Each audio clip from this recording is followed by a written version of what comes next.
what to do if you're having a bad day. Now, listen, the specifics of your bad day and my bad day are not necessarily going to be the same.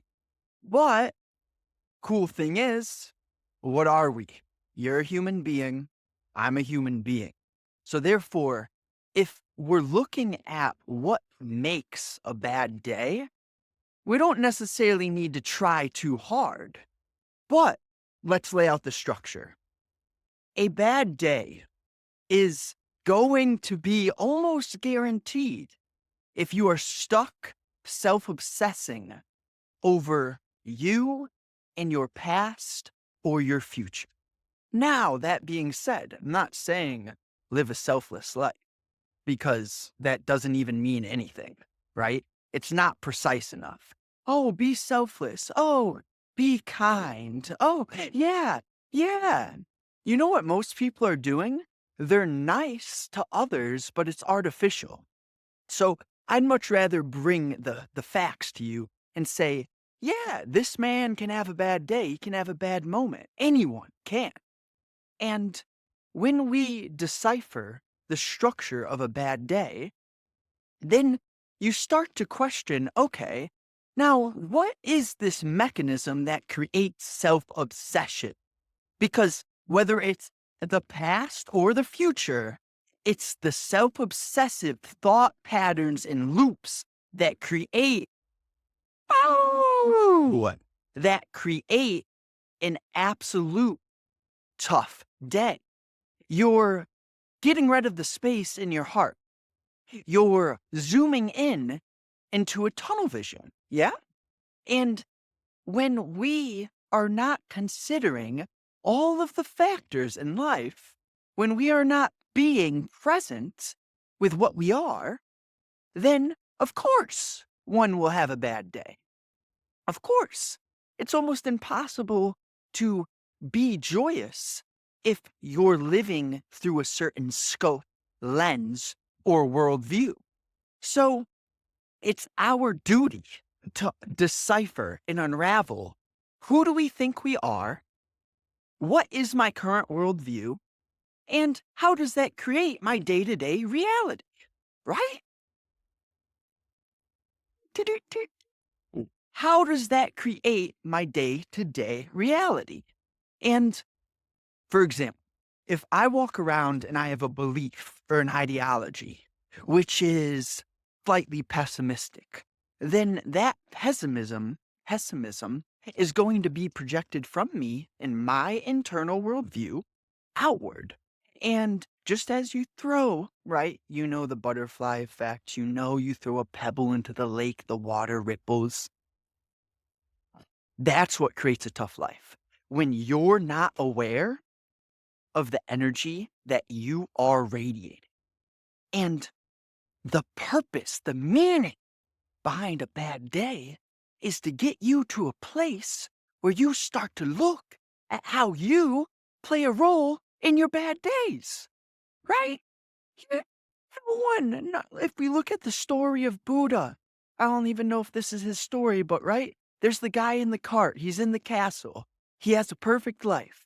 He sees that there's a decaying body on the roads, and he asks the man guiding him in the cart, like, what's going on there? Because he's never seen decay.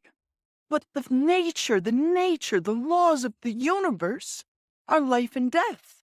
And therefore, now I won't go too far here, but for the vegans, not if you're listening necessarily, I don't know if vegans are the audience here, but if you're attached to only being a vegetarian, I'm not saying you need to eat meat. I'm saying look at the polar bears that grab the walrus. Look at the cheetahs that grab the gazelle. Now, I'm not justifying humanity putting chickens in cages. That's not what I'm justifying, okay? I'm not at all for that. But I am saying that there are laws of the universe that cannot be ignored. And to be self-centered is surely one of those pathways to have a tough day. So what am I doing here, right? I'm outdoors. Check. Number one, fresh air. Just Getting out in nature, even though it's my damn backyard, it doesn't matter that much. And this is where the small things are the big things.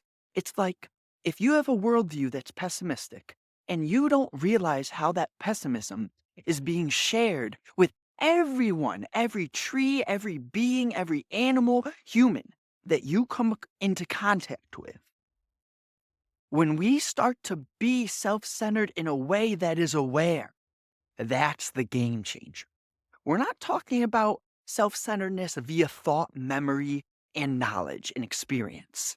Because what happens, right? As we age, our memory enhances. Yeah? Makes sense. The longer we're here, the more memories we would have. Kind of one for one there. But in the mechanism of memory, you can't have memory without thought.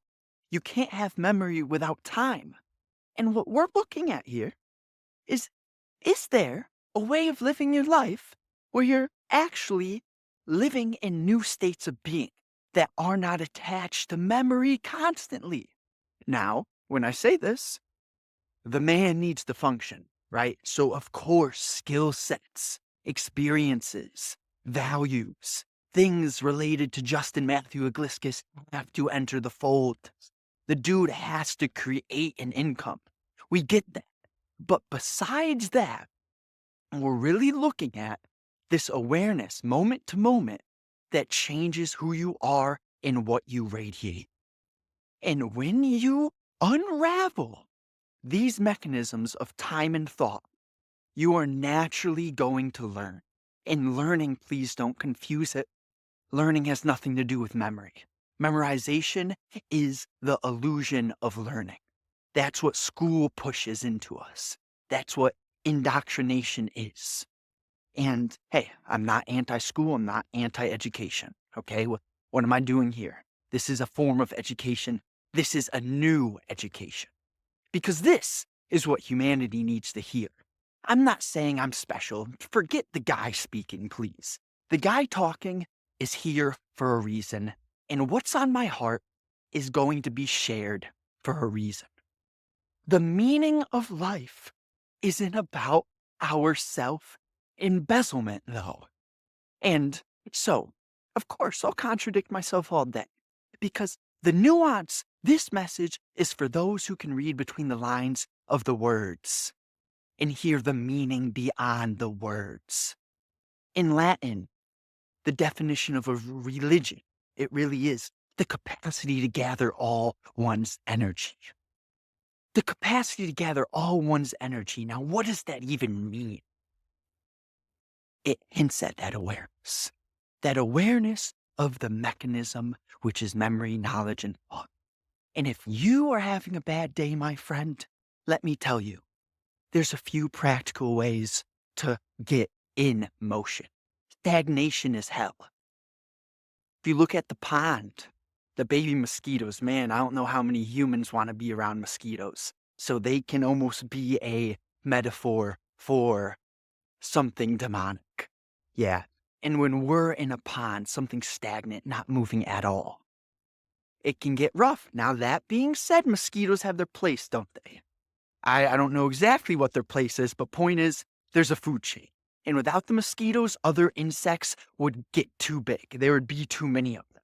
So what I'm saying here is there is also deep meaning behind your quote unquote suffering. The pain is meant to chisel you. The pain shows you how to feel. Because so many of us in 2025, we have resources that a king had in the 1800s. We're all living like kings. Now, mentally, not so much, right? Because I don't know how many people are doing this real work. But you'll see that we have so many resources, it is almost beginning to ruin us. And soon with AI, good Lord, humans need to wake up to see that there are certain things that are real and certain things which are totally artificial. And all I'm saying is to question what you may think to be real. The beliefs, the ideologies, the worldviews, everything born via thought, memory, and experience. It's important to understand that there's a balance in this life. I'm not some woo-woo guy telling you just to go in a cave and do that woo-woo stuff. I'm not even too big of a fan of meditation. That word used on the surface. What are we doing here? I consider this real meditation. A message from the heart, the awareness of thought. That's what meditation is meant to be. But so many of us, right, we attach to our methods, our ways, our strategies and systems, and that closes us off from the fruit of actually being alive and present. So I don't have any step-by-step plan for you, but I can lay out a few keys of the blueprint, which was not created by me, right? But you can feel if you're in a tough place in this moment, if you go and grab a pen and begin to put those things in your head onto paper, I can almost guarantee you'll notice a shift. And this is what we're talking about here. We're talking about shifts because I don't know when this is going to reach you. I don't know what time, and nor that's not in my control. But if we're talking about a shift, you get yourself outside. You do some burpees, you do a workout, and you write a bit, and you stretch. You are already going to be feeling much more vital. And the essence of this work is built upon vitality. If you resonate with this, honestly, I have a lot going on, so things are going to change. And that's the only thing that I can guarantee you is things are going to change. But right now, I'll tell you a few things, which is number one, if you at all resonate with this, I do offer one-to-one mentorship. You can look more into that in the description. There will be a link to schedule a call to see if we are a good fit to work together, but you don't have to jump to that. If you do want to, first of all, get to know me more, I have 25 plus hours recorded on the podcast / YouTube. So that's that. The tongue. What I'm saying is sharing with you who I am. I am no different in these videos than I am in real life. I'm not saying I go and rant like this to everyone, right? This is a specific message for whoever can hear it. But in my day-to-day practical life, these messages do get shared. I just don't choose who I share them with and when I share them. It just happens naturally. And besides that, if you enjoy reading, well, I love writing. So you can also hop on the email list and you'll get a free prompt. It's a couple questions, more than 3, I think 9 questions, 3 for each category: anxiety, insecurity, and fear. If you at all think those prompts resonate with you, hop on the email list. Or even if you're just curious to read about what I write about, hop on the email list. The prompt doesn't necessarily need to be right down your alley for you to understand that the writings may align with you. Truly, it's a little chilly out here. It is what it is. Let's go, guys. Let's go. I appreciate you more than words.